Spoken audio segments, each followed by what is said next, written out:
രാഹുൽ വിജയൻ തുടരുന്നു. രാഹുൽ, ജലപീരങ്കിയിലെ വെള്ളം തീർന്നതാണോ? ജലപീരങ്കിയിലെ വെള്ളം തീർന്നു. അപ്പോഴും പ്രവർത്തകർ പിരിഞ്ഞു പോയിട്ടില്ല, ശക്തമായി തന്നെ ഇവിടെ നിൽക്കുന്നു.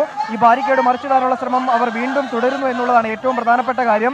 അങ്ങനെ ജലപീരങ്കി കൊണ്ടൊന്നും ഈ പ്രതിഷേധത്തെ അടിച്ചമർത്താൻ കഴിയില്ല, ഈ പ്രതിഷേധക്കാരെ പിരിച്ചുവിടാൻ കഴിയില്ല എന്നുള്ളതാണ് യൂത്ത് കോൺഗ്രസ് പറയുന്നത്. അവരുടെ പ്രതിഷേധവും മുദ്രാവാക്യം വിളികളും ശക്തമായി തന്നെ തുടരുന്നു. പോലീസിനെതിരെയാണ് അവർ രോക്ഷാകുലരായി മുദ്രാവാക്യം വിളിക്കുന്നത് എന്നുള്ളതാണ് ഏറ്റവും പ്രധാനപ്പെട്ട കാര്യം. പോലീസിന് നേരെ ഇതിനിടയിൽ വലിയ തരത്തിലുള്ള അതായത് വടികളെറിഞ്ഞു, കല്ലുകളെറിഞ്ഞു, മണ്ണ് വാരിയെറിഞ്ഞു, ചെളി വാരിയെറിഞ്ഞു എന്നതടക്കമുള്ള കാര്യങ്ങൾ ഇവിടെ ഉണ്ടായി എന്നുള്ളതാണ് ഏറ്റവും പ്രധാനപ്പെട്ട കാര്യം. പോലീസിന് നേരെ വീണ്ടും ഈ പ്രവർത്തകർ ചെല്ലുന്നു. മുതിർന്ന നേതാക്കൾ ഇടപെട്ട് അവരെ പിന്തിരിപ്പിക്കാനുള്ള ശ്രമമാണ് നടത്തുന്നത്. പക്ഷേ ആ പിന്തിരിപ്പിക്കൽ ശ്രമം പരാജയപ്പെടുന്നു എന്നുള്ളതാണ് നമുക്ക് മനസ്സിലാക്കാൻ കഴിയുന്നത്.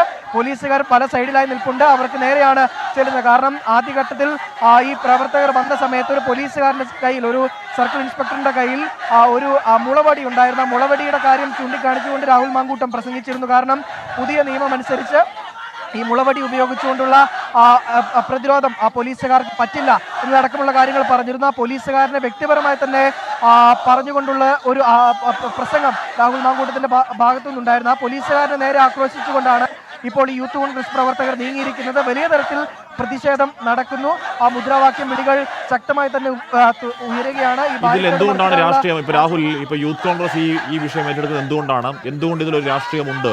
ഇപ്പോൾ യൂത്ത് കോൺഗ്രസിന്റെ സംസ്ഥാന അധ്യക്ഷൻ വന്നതിന് നേതൃത്വം നൽകേണ്ട ഒരു സമരം അതിലുണ്ട് എന്നതാണ് യൂത്ത് കോൺഗ്രസിന്റെ വിശദീകരണം. രാഹുൽ,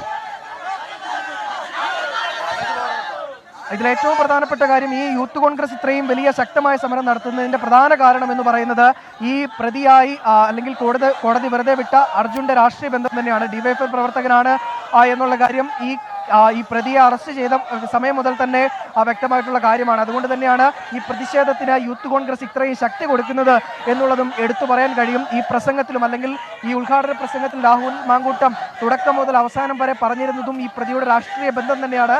പ്രതിയെ വെറുതെ വിടാൻ കോടതിക്ക് തോന്നാൻ കാരണം ഈ പ്രതിക്ക് ശിക്ഷ കിട്ടുന്നതിന് വേണ്ടിയുള്ള ശക്തമായ തെളിവുകൾ ഇല്ലായിരുന്നു എന്നുള്ളതാണ്. അതായത് ഒരു ചെറിയ ഒരു പോക്സോ കേസ് ആകുമ്പോൾ, ഒരു പോക്സോ കൊലപാതകമാകുമ്പോൾ നേരിയ ഒരു തെളിവുണ്ടെങ്കിൽ പോലും ആ പ്രതിയെ ശിക്ഷിക്കുന്ന നടപടികളിലേക്ക് പോക്സോ കോടതികൾ പോകാറുള്ളതാണ്. പക്ഷേ ഇവിടെ ആ പോക്സോ കോടതിയിലെ ജഡ്ജിന് അത് കഴിഞ്ഞില്ല. അതിന് പ്രധാനമായും കാരണമായത് പോലീസിന്റെ ഭാഗത്തു നിന്ന് തെളിവുകൾ സമർപ്പിക്കുന്നതിലുണ്ടായ വീഴ്ചയാണ്.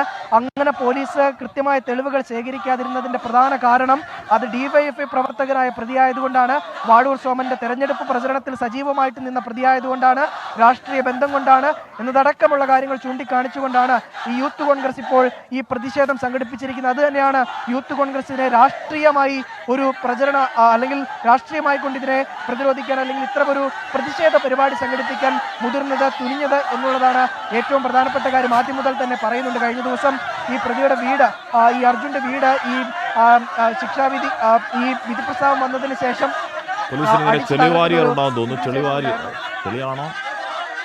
പോലീസ് എന്തൊക്കെ വാരി എറിയുന്നുണ്ട് പ്രവർത്തകർ. ഇന്നലെ നമ്മൾ അവിടെ യൂത്ത് കോൺഗ്രസിന്റെ സെക്രട്ടറി മാർച്ചിൽ കണ്ട മട്ടിൽ പോലീസ് അവിടെ സമീപനം പാലിച്ച് നിൽക്കുന്നുണ്ട്. ഇന്നലത്തെ പോലെ പോലീസിനെതിരെ യൂത്ത് കോൺഗ്രസ് പ്രവർത്തകർ ആക്രോശിച്ചെടുക്കുന്ന കാഴ്ച എന്തായാലും ഇവിടെ ഇന്ന് കാണാനില്ല. മുള വെച്ചുള്ള ലാത്തി കൊണ്ടടിച്ചാൽ പെൻഷൻ വാങ്ങില്ല എന്നൊരു മുന്നറിയിപ്പ് അടക്കം യൂത്ത് കോൺഗ്രസ് സംസ്ഥാന അധ്യക്ഷൻ നൽകുന്നുണ്ട്. സംസ്ഥാന അധ്യക്ഷൻ അവിടെ നിന്നുകൊണ്ട് തന്നെ സമരക്കാരെ അനുനയിപ്പിക്കാൻ ശ്രമിക്കുന്നുണ്ട് എന്ന് തോന്നുന്നു. പോലീസുകാരോട് കയർക്കുകയാണ് യൂത്ത് കോൺഗ്രസ് പ്രവർത്തകർ. അവിടെ വണ്ടിപ്പെരിയാറിൽ പ്രതിയെ വെറുതെ വിട്ടതിൽ പോലീസിന്റെ വീഴ്ച, അതിലെ രാഷ്ട്രീയമൊക്കെ ചൂണ്ടിക്കാട്ടിയാണ് യൂത്ത് കോൺഗ്രസ് സംസ്ഥാന അധ്യക്ഷ നേതൃത്വത്തിൽ യൂത്ത് കോൺഗ്രസ് മാർച്ച്. വണ്ടിപ്പെരിയാറിലാണ് മാർച്ച്. പോലീസ് അവിടെ സർവ്വസജ്ജരായി കാത്തുനിൽപ്പുണ്ട്. പലയാവർത്തി ജലപീരങ്കി പ്രയോഗം ഉണ്ടായിട്ടും പ്രവർത്തകർ പിരിഞ്ഞു പോകാൻ കൂട്ടാക്കിയിരുന്നില്ല. രാഹുൽ മാങ്കൂട്ടത്തിൽ ഇപ്പോൾ പോലീസുകാരോട് സംസാരിക്കുകയാണ്. ഏതെങ്കിലും തരത്തിൽ സംഘർഷഭരിതമാകുമോ കാര്യങ്ങൾ, അതോ ഇന്നലത്തെ പോലെ പോലീസ് അടിക്കേണ്ടതില്ല, ലാത്തി ചാർജോ ടിയറോ ടിയർ ഗ്യാസ് ഉപയോഗിക്കേണ്ടതില്ല എന്ന സമീപനത്തിൽ തന്നെയാണ്, ഒരു തീരുമാനത്തിൽ തന്നെ നിൽക്കുകയാണ് പോലീസ് എന്നറിയില്ല. എന്തായാലും ഇന്നലത്തെ പോലെ ഷീൽഡ് പിടിച്ചു വാങ്ങൽ, ലാത്തി പിടിച്ചു വാങ്ങൽ തുടങ്ങിയ വലിയ പ്രകോപനങ്ങൾ പ്രവർത്തനങ്ങൾ ഇന്നുണ്ടാവുന്നില്ല. പക്ഷേ ശക്തമായ പ്രതിഷേധം അവിടെ കാഴ്ചവെക്കുന്നു. യൂത്ത് കോൺഗ്രസ് എന്തോ ചെളിയൊക്കെ വാരി എറിയുന്നുണ്ട് പോലീസ് നേരെ. വാരി എറിയരുത് എന്നൊക്കെ യൂത്ത് കോൺഗ്രസ് സംസ്ഥാന അധ്യക്ഷൻ പറയുന്നുമുണ്ട്. പ്രവർത്തകരോട് ആവേശം അടക്കാൻ യൂത്ത് കോൺഗ്രസ് സംസ്ഥാന അധ്യക്ഷൻ ശ്രമിക്കുന്നുണ്ട്. ഇന്നലത്തെ പോലെയുള്ള ഷീൽഡ് പിടിച്ചു വാങ്ങൽ, പൊട്ടിച്ചെറിയൽ പോലെയുള്ള വലിയ പ്രകോപനം പ്രവർത്തകർ ഭാഗത്ത് ഉണ്ടാവുന്നില്ല. എന്തായാലും വലിയ സമരം കാഴ്ചവെക്കാൻ കഴിയുന്നുണ്ട് യൂത്ത് കോൺഗ്രസിന്റെ വണ്ടിപ്പെരിയാറിലെ വിഷയത്തിൽ. അത് ശരിയായ കോസാണ് എന്ന് ഉറപ്പായും പറയേണ്ടി വരും. കാര്യം ആരോരുമില്ലാത്ത ലയത്തിൽ കഴിയുന്ന അത്തപ്പാടി അങ്ങനെ നമ്മൾ നാട്ടുഭാഷയിൽ പറയുന്ന രീതിയിലുള്ള പാവം മനുഷ്യരാണ്. ഒരു പാവമ്മയുടെ കരച്ചിലൊക്കെ നമ്മൾ കണ്ടതാണ്. 6 വയസ്സുകാരി കുഞ്ഞാണ്, ദീർഘവർഷങ്ങളിൽ കാത്തിരുന്നൊരു കുഞ്ഞാണ്. ആ കുഞ്ഞിനെ